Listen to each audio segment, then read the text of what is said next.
Európa után tovább terjed a mezőgazdasági válság. Ázsiában is egyre elégedetlenebbek a termelők.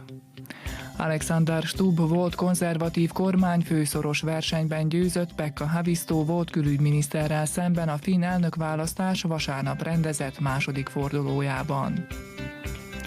Február 14-én tartották az indonéz választások első fordulóját.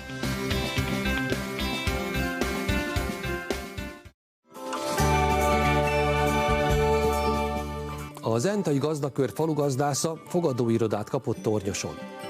Zlati baron szakemberek beszéltek a kalászosok fejtrágyázásáról és nemesítéséről. Nemzetközi szárnyas és kisállatkiállítást tartottak Zomborban. Bácskosútfalva életében jelentős esemény a kisüsti verseny. Ezekkel a témákkal várom Önöket vasárnap a Barázdában.